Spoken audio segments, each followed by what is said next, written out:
Ndugu zangu, nilisimama hapa wiki mbili zilizopita nikikuarifuni kwamba tutakuwa na ugeni mzito, ugeni mkubwa wa mufti wetu wa Tanzania, Sheikh Abubakar bin Zuberi bin Ali Mbwana, ambaye tulikuwa tunatarajia tutampokea hapa tarehe 30 kama nilivyokuwa nimewatangazia.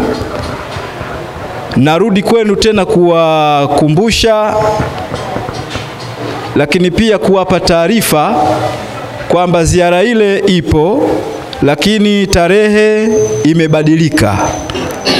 Itakuwa tarehe 5 mwezi wa 10.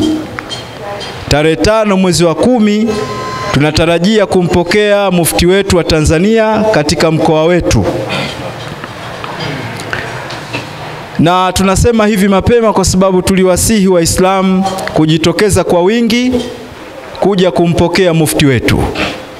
Ni bahati ya kipekee kufikiwa na mufti wa Tanzania, na haijawahi tokea.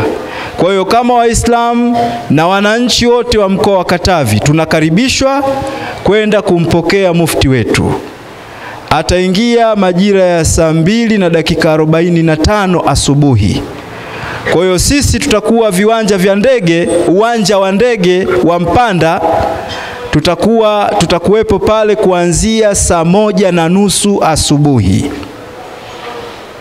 Tumesema ni furaha kwetu kumfurahikia kiongozi wetu ambaye kiukweli anafanya kazi kubwa. Juzi tu ameteuliwa mufti wetu kuwa mkuu wa chuo kikuu huria cha kimataifa.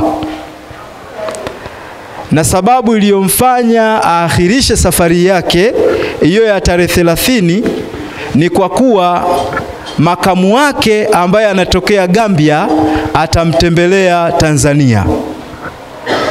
Kwa hiyo hawezi akaondoka akamwacha mgeni wake. Manake yeye ndiyo mkuu wa chuo kikuu huria cha kimataifa, sio cha Kiislamu, chuo kikuu huria cha kimataifa kinachofundisha fakti zote. Kwa hiyo ndiyo sababu ambayo imepelekea, na nimesema makusudi kwa sababu kuna watu ambao ni mahodari wa kubadilisha maneno. Nimesema hivyo, nimetoa sababu hiyo makusudi ili kila mmoja aelewe hilo, kwamba kilichomfanya mheshimiwa mufti aakhirishe safari hiyo, kwa sababu sio jambo la siri, ni kuwa atakuwa na ugeni kuanzia tarehe 26 ya mwezi huu. Mgeni ataondoka tarehe 30. Kwa hiyo hawezi mgeni akaondoka alafu yeye siku hiyo na yeye akaondoka. Lakini tarehe 5 ni tarehe muafaka, lakini kwa kuwa mambo yetu tunayofanya sisi binadamu tunapanga, lakini Mungu kapanga zaidi. Linaweza likatokea lolote, tusione ajabu. Lakini kwa tarehe mpaka mara ya mwisho tunaongea, na ndio maana tumeona taarifa hii tuitoe leo, ni kwamba atafika hapa mkoa wa Katavi tarehe 5 ya mwezi wa 10. Tumeshasema mengi atakayokuja kufanya na kadhalika na kadhalika. Na ratiba kamili tutaitoa. Ila mambo atakayokuja kufanya tumekwisha yaainisha. Tuna msikiti wetu hapa, lakini pia tuna ofisi yetu pale. Tuna shule tunajenga kule ya shule ya msingi ambayo ametupa heshima Waislamu wa mkoa wa Katavi kukubali jina lake litumike kwenye ile shule. Yani ametupa heshima Waislamu wa mkoa wa Katavi kukubali jina lake mufti wetu litumike kama jina la ile shule. Tena alikuwa rahisi tu, nampigia simu mheshimiwa, tumekaa tumezungumza, tumeafikiana kwamba jina la shule hii tunayoijenga liwe jina lako. Unasemaje kama kukuenzi kwa kazi kubwa unayoifanya katika nchi yetu? Akasema hakuna tatizo. Kutumia majina ya wakubwa sio kazi nyepesi. Kukubali mkubwa jina lake litumike sio kazi nyepesi. Ametupa heshima kubwa. Kwa hiyo shule yake ile ataenda kuweka jiwe la msingi. Na kama nilivyowaambia Waislamu kwamba sisi Waislamu tukiamua tunaweza. Sasa hivi tayari tumekusha anza kuweka bimu ya ule msingi. Msingi wa madarasa 4 tayari umekusha kamilika. Sasa hivi tuko kwenye hatua ya bimu kuweka pale, alafu tutaendelea kuinua sasa ukuta huko juu. Madarasa 4. Tumesema shule hakuna kitu rahisi kujenga kama shule. Shule unaweza kujenga darasa moja. Ingawa kwa mujibu wa taratibu, na sisi tumeamua tufate taratibu zote za Wizara ya Elimu, kuanzia majengo mpaka huko tutakakokwenda. Tumeanza na madarasa 4. Tumeanza na madarasa 4 kiasi kwamba kwa mujibu wa taratibu zao na sheria zao tunaweza tukaifungua shule na tukapata usajili mapema kabisa. Tunalo shamba pale Kakese ambalo nilielekeza lipandwe mikorosho. Niliwaambia Waislamu sio tukipata ardhi tujenge msikiti.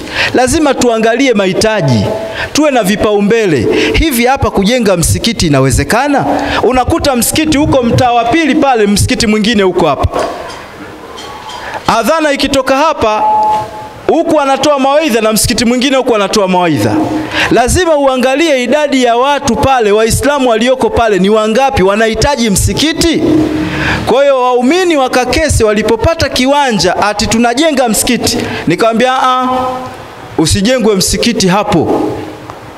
Hapo tuwekeze. Tuwekeze nini shekhe? Nikamwambia tupande korosho. Tupande korosho. Ile si ni ardhi yetu? Ile korosho tukivuna na baadaye tukaona kwamba tunahitaji kuujenga huo msikiti, tutajenga, tutakuwa na source of income, tutaujenga huo msikiti. Kwa hiyo wakakubali waumini wa kule, tukashirikiana nao, na matokeo yake tumepanda mwaka jana korosho na zinakwenda vizuri.